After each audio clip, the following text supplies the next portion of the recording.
So Project is a design studio focusing on print, identity, exhibition, and interactive work of its clients in art and architecture. So the studio was founded in 2004 by Prem, Krishnamurthy, and Adam Marcos.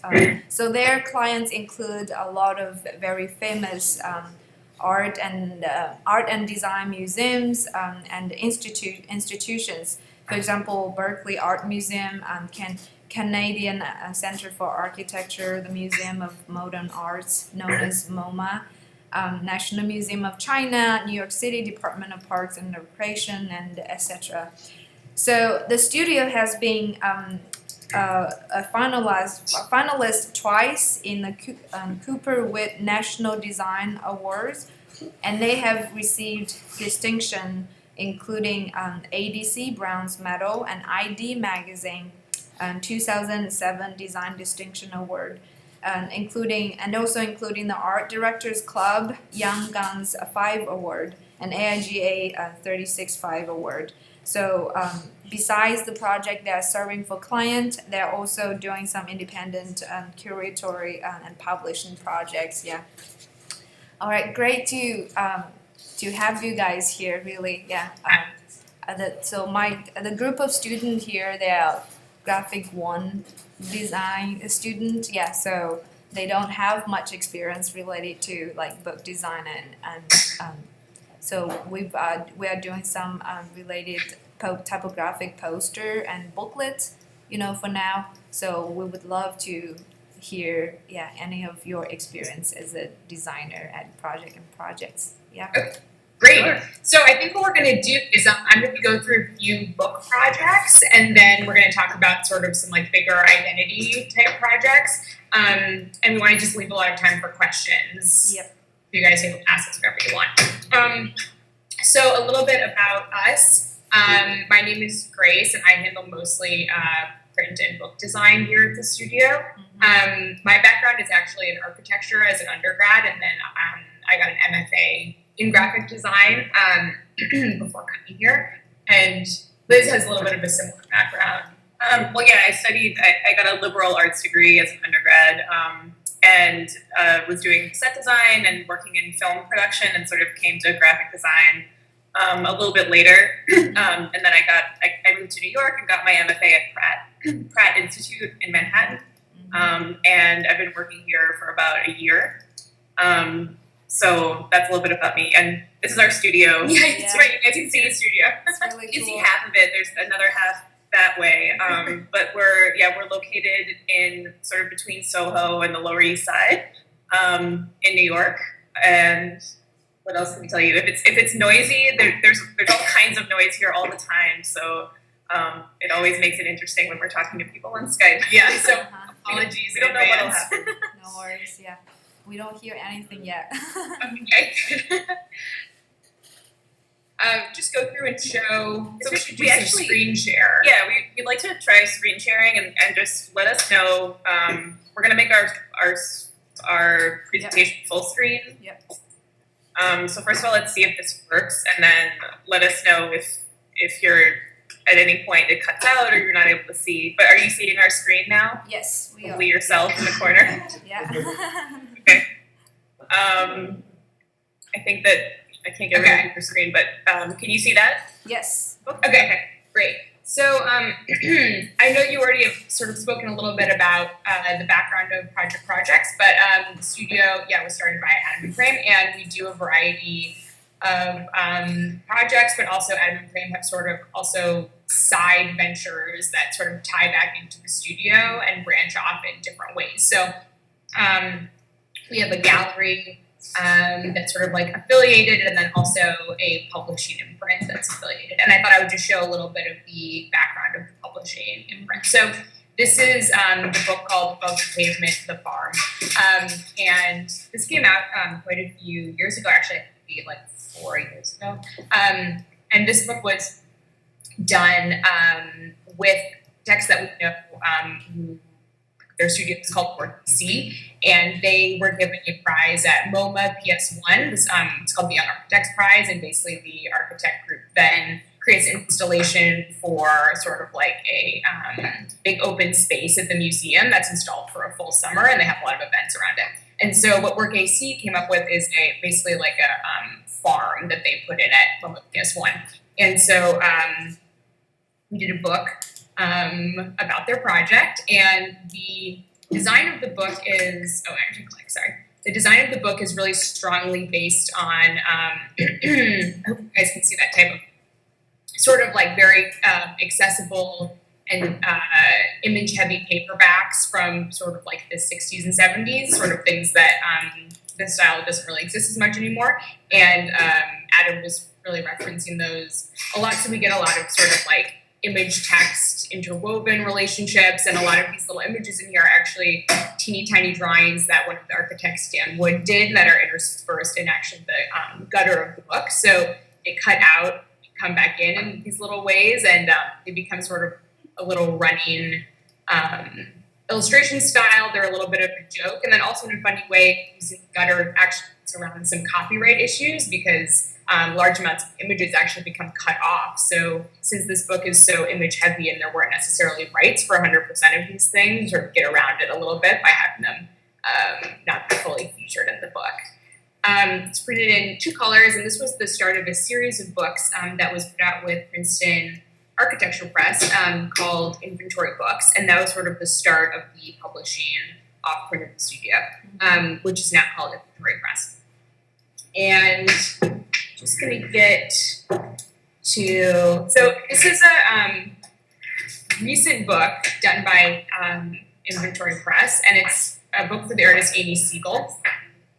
And Amy Siegel's work piece, which had several forms. A main form was a sort of film, and then there were also several almost like sculptural pieces associated with it. But basically, the piece focused on excuse me, sort of the situation that's happening in Chandigarh, India, which is there were several buildings done by mid-century modernist architects. The one she focused on is Pierre Jeanneret, if I'm saying his name right. And so they were basically commissioned as large office buildings, and as time has gone on, they had century modernist furniture in them that was originally put in as just basically the equivalent of like normal office chairs, and of course now can go for a large amount of money in international auctions. So there's a sort of whole sub-economy happening where people go in and steal these chairs from the buildings and then like resell them through auction sites like Sotheby's and things like that. So what we did with this book was actually, the film she made explains this whole process, and this book is actually just scans and very detailed reprints of the chairs in auction catalogs for all the different times they've been sold. So it becomes this sort of like third part of her work, which is not actually about any sort of text in any way, but it's basically just like a really rich image inventory that's like very true to her concept.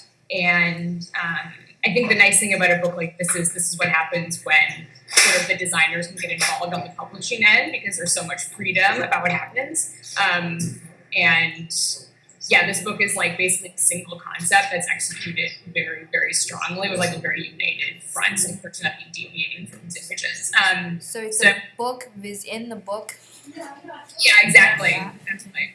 So yeah, so there it is. So it's I feel as though her other pieces, I'm trying to remember the name. I think it's called Proof. So it's Proof and then Catalog is the book. So I'd show that quickly. And this is a book that sort of gets back into more like image-text relationship and how that works. This is a book for the art historian Molly Nesbitt. And it's quite nice because one thing that happens here at the studio is we have a variety of kinds of clients. And so while often we end up doing books that are sort of art catalogs where there's like very image heavy, often things where, you know, it's the artist's work, so you wouldn't want to interfere with it too much, and the images would be very large on the page with very minimal text. We also get these sort of books that are very about the writing and about how the images can work together with the writing. So this layout is really about images and text working together to really create this mood of almost like the lecture that she's giving as an art historian. There's different typefaces throughout, like into sort of like different eras that she discusses in the work, and then these interrunning images and captions are set in this little monospace, which is also the type that's used for the full quotes, and it's sort of to show that those images and quotes are references that exist outside of the time she's talking about.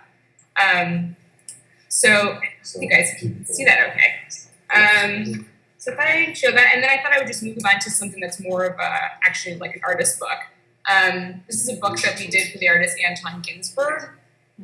And it's hard to see this a little bit on screen, but basically what this is actually printed book cloth with foil stamping.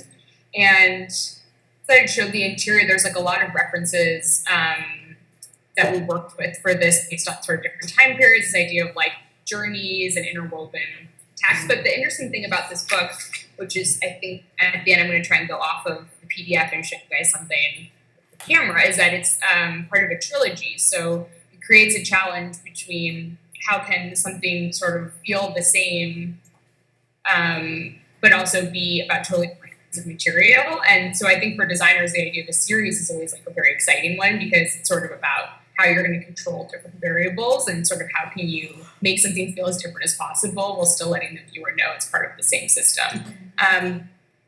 So I thought I'd show that, and then this is a little hard to see. We don't have pictures of this yet because it just came actually from the printer, so it's sort of just going to try and show it to you. I'm going to stop sharing our screen for a second. Yeah, if this doesn't work, it doesn't work. Can you see us again? Yep. Okay. It's backwards. Yeah. I don't know if we can. No, it's Can you guys see? Is it front face for you? Yes. Okay. Okay. Great. Okay. So you can see that this is the second book in the trilogy for Anton, and it's the exact same size, dimensions, and also a printed book cloth cover with foil stamping. We see we've moved to a sans serif for this, even though it's in the same location. So again, it's sort of like the same but different.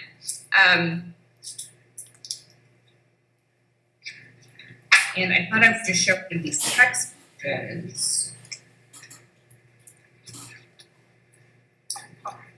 Yeah. So you can see, I hope this, it's sort of, I wish I could show it side by side. You can see we're actually working with a very similar grid and system as the previous book, but a much different type of layout. So the idea is that with both of these books, they relate together typographically, but are different enough that it feels like you're really encountering a new body of work.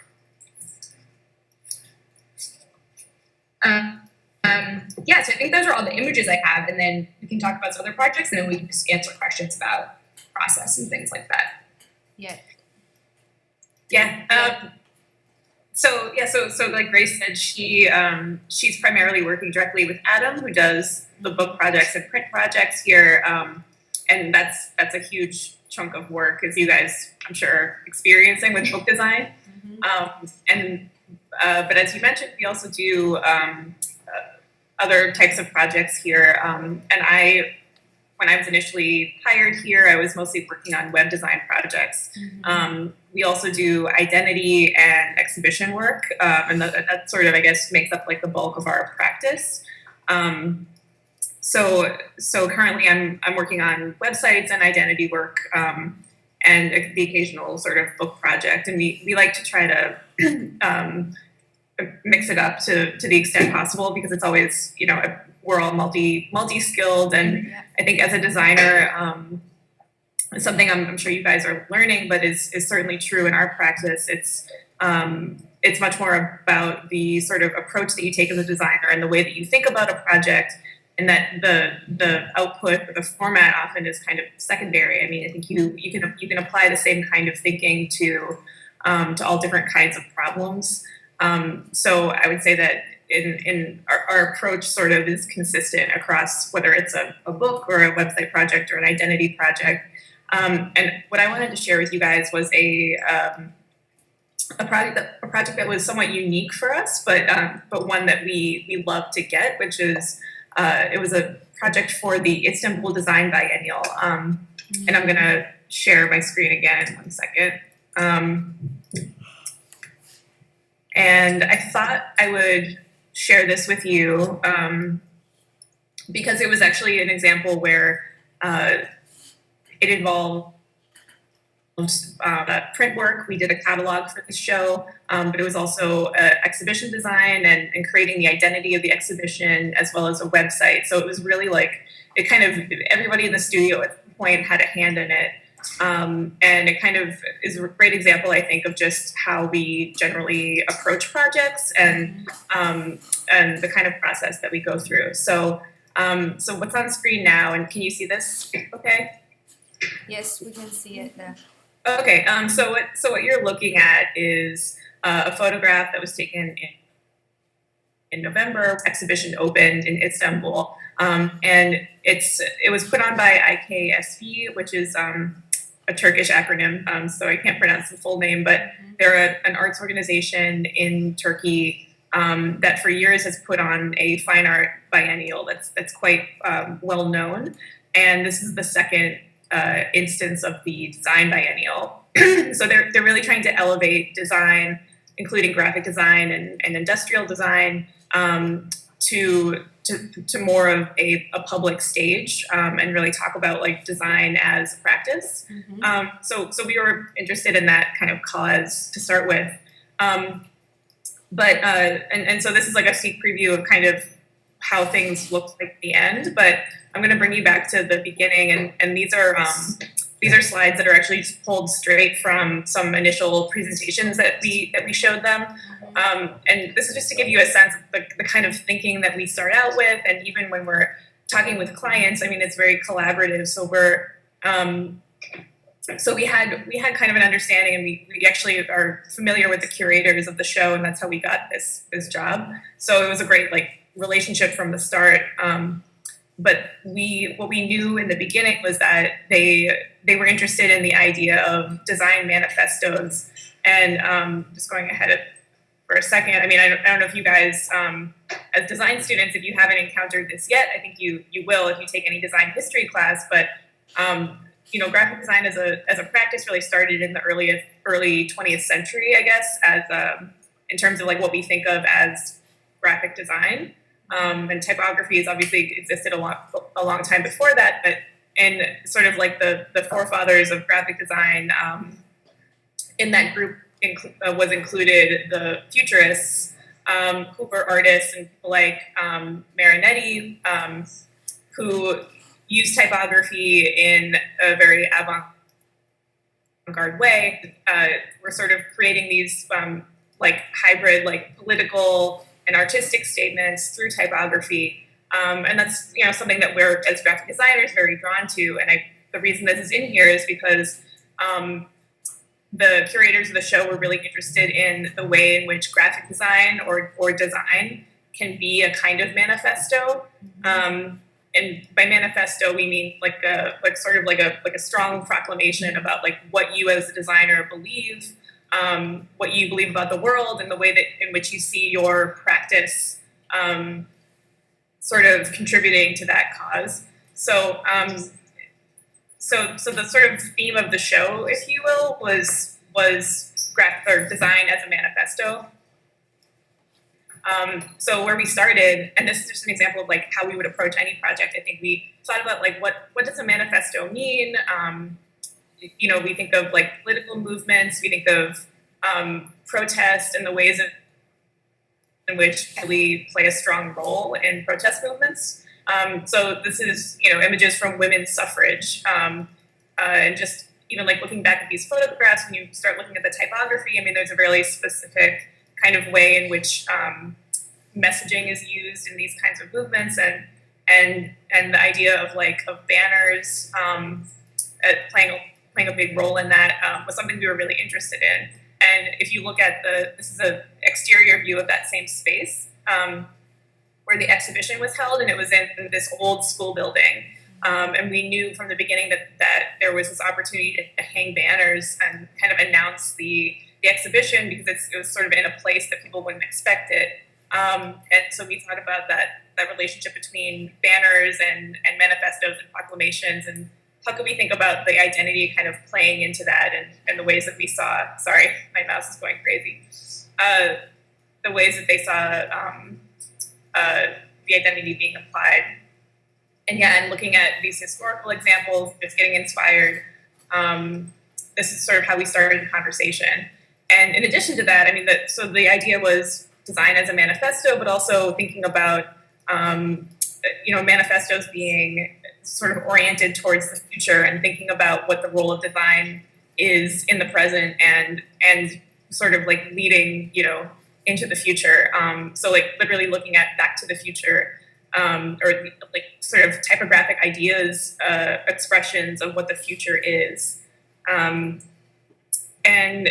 these are sort of like very early sketches that we shared with them of just like things that we were playing with. And as you can see, it's very playful. But, we were just sort of messing around with these ideas and seeing what came of it. And what we ended up proposing to them was this dual typographic system where there could be like two narratives going on. And one narrative is the exhibition itself and sort of the institution, the institutional voice, and the other narrative was these manifestos and sort of bringing the voice of the designers to the forefront. And what we proposed for the manifesto voice, we thought that should feel really emphatic, and we loved this typeface that was designed by a friend of ours, Kristen Schwartz, called Caslon Doric. It's like super fat and really bold. And we started just in Illustrator. I think someone was sort of messing with the angles of it and thinking about that like Back to the Future kind of retro aesthetic. And so we proposed that maybe there's this system where letters can kind of lean forward and lean back and be suggestive of being in a place in time where you're kind of looking at the past and looking at the future. And that kind of became a central idea. And we actually then commissioned the guy who designed the typeface to come up with these different weights for us. Mm-hmm. So we have these like Istanbul design biennial specific italics that are both forward leaning and backward leaning. And then this was sort of the institutional voice. So anytime you see this monospace, it's kind of, and they're intermixed together throughout, but it allowed us to sort of present these two narratives at once. And so you can see that here. And the future is not what it used to be, is the sort of name of the themed exhibition and also the name of the catalog that we did. And so you can see like we actually literally typeset these, some characters didn't exist yet, but we typeset these manifesto sort of like quotes from the designers in the show, and the idea was to sprinkle them throughout the exhibition, which we did in all variety of ways. So Prem, the other principal here, is usually involved in exhibition design work that we do, and he and other members of our team worked on this vinyl lettering and banner lettering system that was wrapped throughout this like 5-story building. And this is just a view of what the lobby looked like.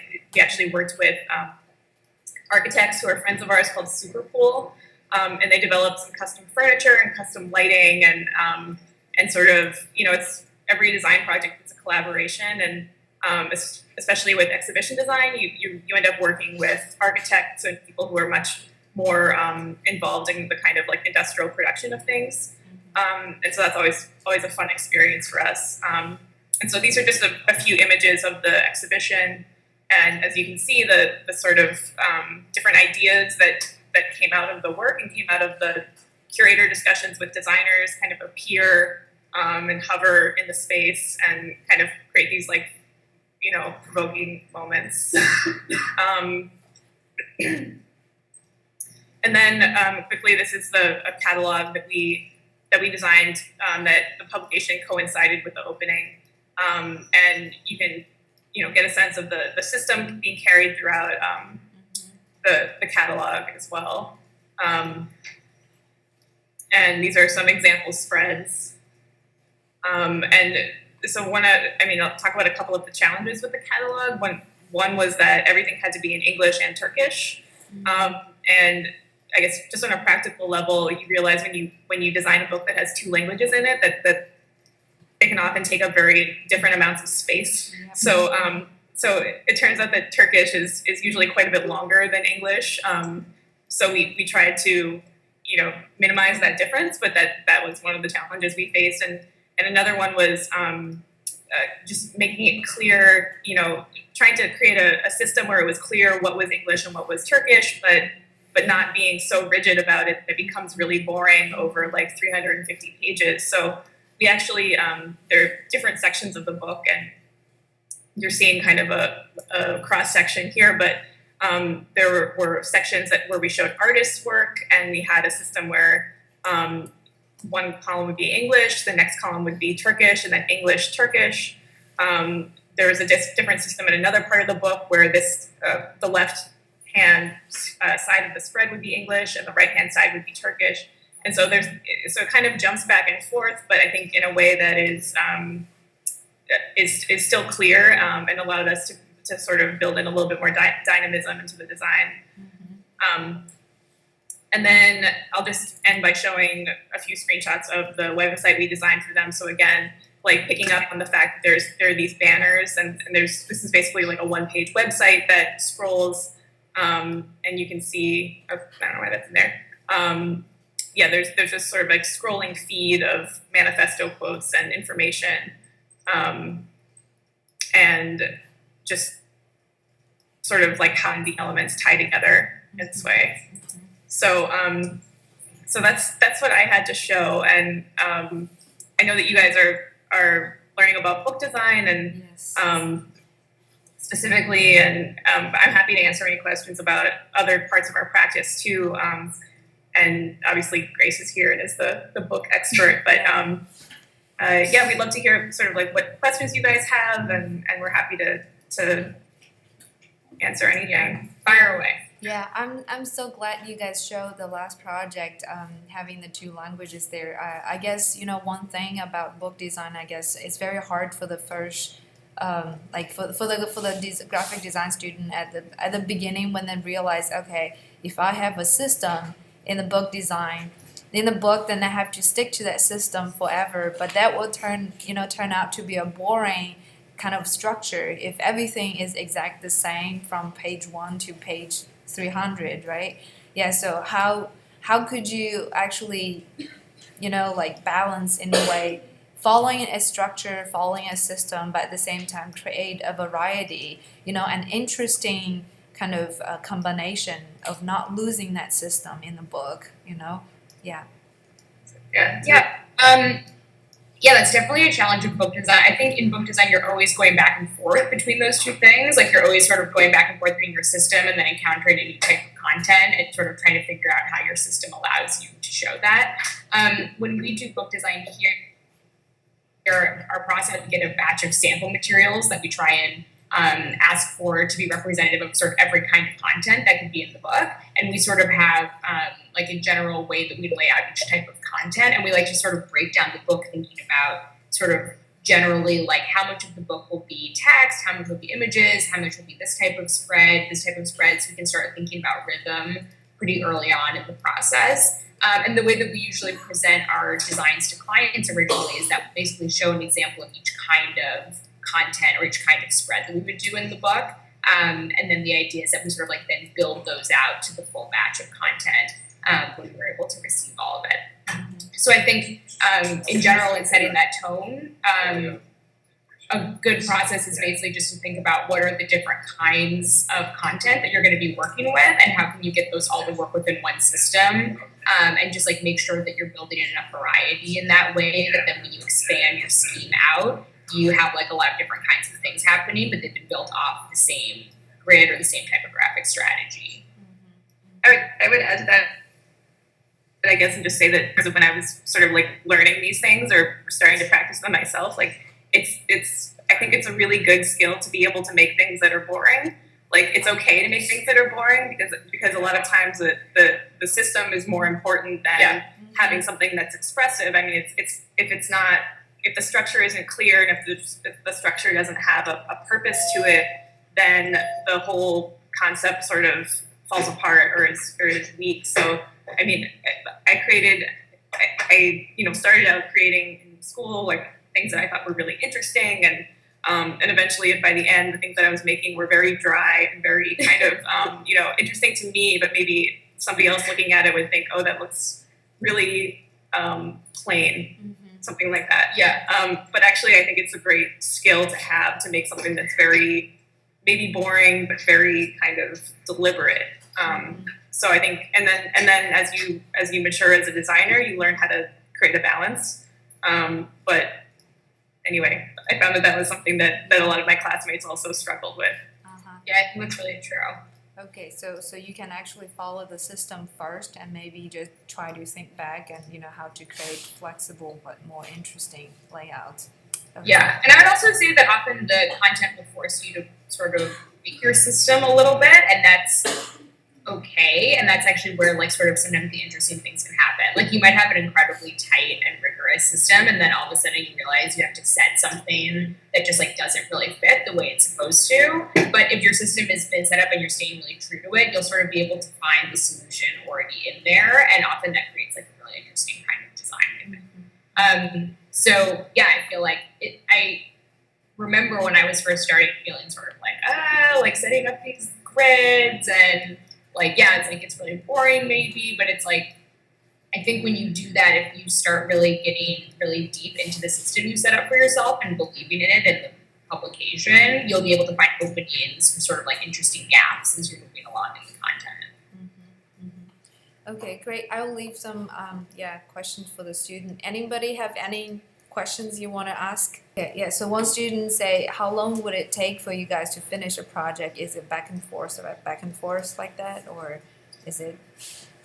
Yeah, I would say for a book project, they could take, we've done some books where it's like, it just happened fast, done other books where it takes like, months, like 5 or 6 months between when we sort of start it and when it finally gets printed. Especially when you're doing books that are, have so much focus on the imagery as we often do, because we do so many catalogs and artist books. There's like a long process of photo retouching that often happens, and like color checking, and a lot of our books, like a lot of sort of interesting material things, a lot of production is going on. So we have a lot of back and forth with the printers about like sending samples and asking them to like test something and show us how it's going to look. So that process can take a really long time actually.